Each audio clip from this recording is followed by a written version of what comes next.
Hi, my name is Bella, and I will be walking you through my living library. This living library will give a brief introduction into critical and narrative inquiry and the role of each in teaching or drawing from Indigenous knowledge systems. My inspiration for this topic was a result of many brilliant Indigenous scholars and the work done by those within my own community.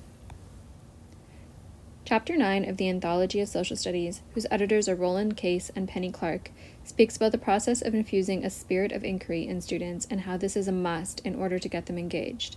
Engagement is a starting point for active learning. We can get students engaged first by directing their attention towards themselves, their influences, identity, and experiences. From here, students can embark on the adventure of inquiry by exploring themselves and their classmates. We can look at what's similar, what's different. We have the opportunity here to teach our students that difference is not a bad thing, and we can encourage celebration of diversity. Truth, as it is understood and perceived generally, begins somewhere. The dominant narrative in Canada has been one of colonialism, and while it may be easiest to point fingers at white settlers for the oppression of First Nations and Métis people, it is not entirely fair. The reason being is that while it is true where there is privilege, there is also oppression. Yet settlers still have a responsibility upon them to critically engage with their own belief system towards Indigenous knowledge and spiritual practice. Thomas King gives a raw account on the lived experience of Indigenous peoples in Canada and rejects a historian methodology while also critiquing this methodology.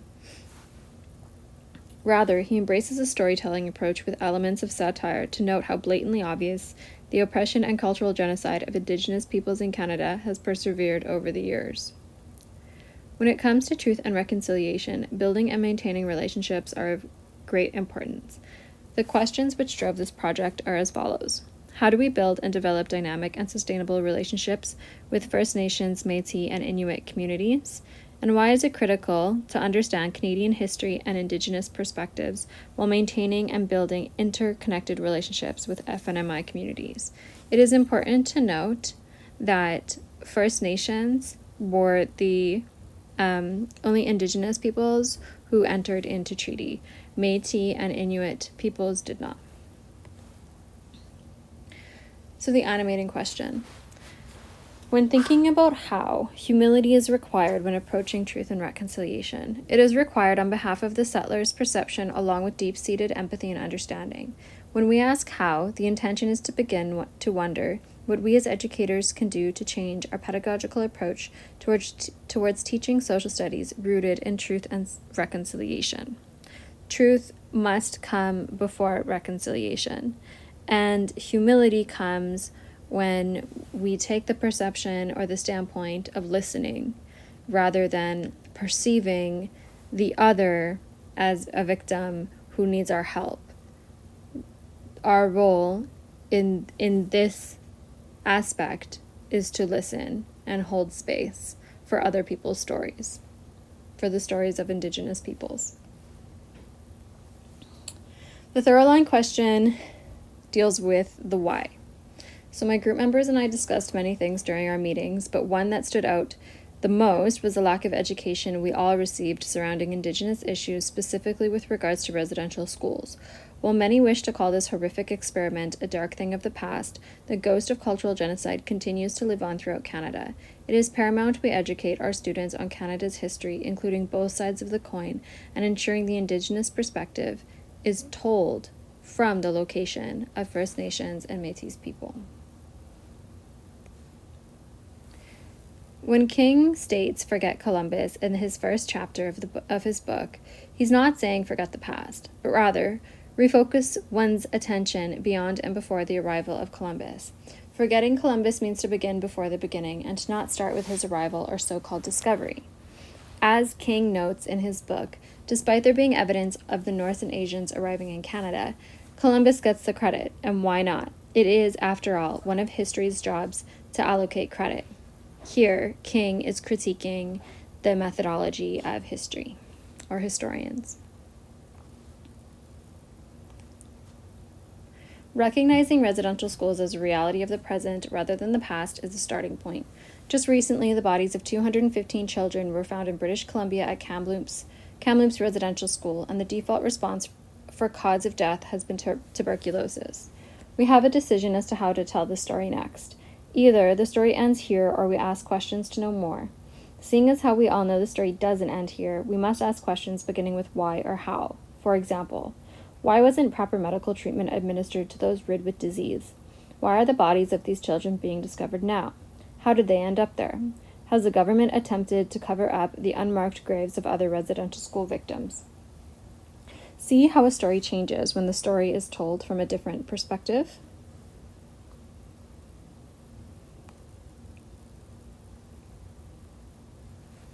Dwayne Donald is a lecturer at the University of Alberta.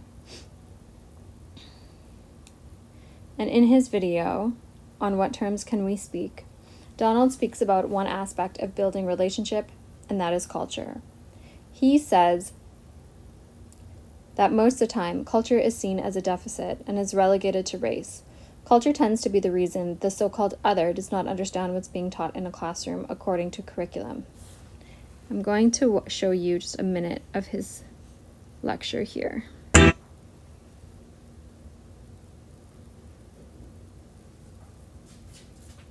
Each other, right? So if we're going to work on the relationship, let's think about this.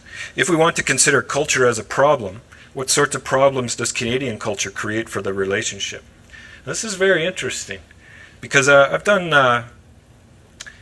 a bit of work at the University of at the University of Alberta with something called the Diversity Institute. And what this is it's students in our program, a series of workshops where they're asked to think about race and culture. They're asked to think about Aboriginal issues and faith and spirituality, stuff like that. And through that process, I got to interview these students who are participating. And one of the things I noticed is that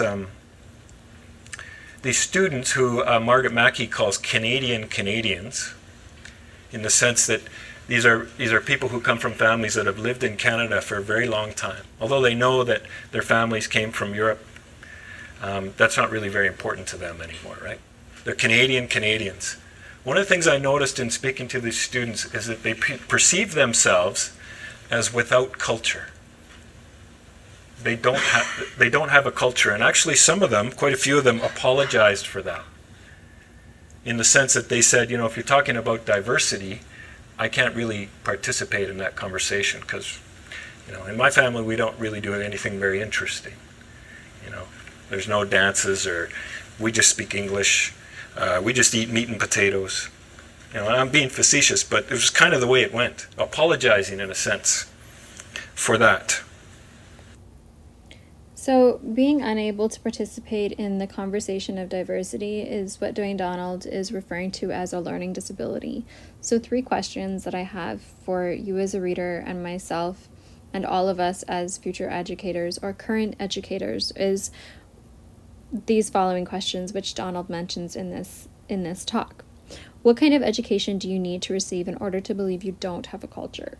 What kind of problems does this create for the relationship? What kind of a learning disability does this create for Canadian Canadians? Why does Treaty 4 matter? Margaret Kovac was asked this question in an interview, and her response was, because it just does. It always has mattered. I think this is important because Margaret Kovac is drawing attention towards the importance of location as a site of knowledge. Kovac is of Plains Cree descent and a member of Pasqua First Nation located in southern Saskatchewan. She is an educator at the University of Saskatchewan. Her work dives deeply into the methodologies and epistemological lenses of Indigenous knowledge systems and how storytelling is as much an academic discipline as is literature, history, social studies, math, biology, and so on. It's important to provide students with a proper definition of terminologies according to reliable and credible resources. Doing this will aid their process of critical inquiry and be able to ask big questions relating to Canadian history and Indigenous perspectives. I believe that before one can practically apply Indigenous teachings in the classroom or any sort of culturally responsive pedagogy, note the word culturally responsive, they must begin truth and the idea of telling stories. Every single one of us has a story to tell, and many times two people can be a part of the same story but have wildly different perspectives. The dominant narrative or story in Canada has been rooted in white male settler. As educators, we have the authority to challenge and change this. I hope you enjoyed my presentation and that it inspires you to go forth and learn more from your community, from the land, and from your students. Thank you.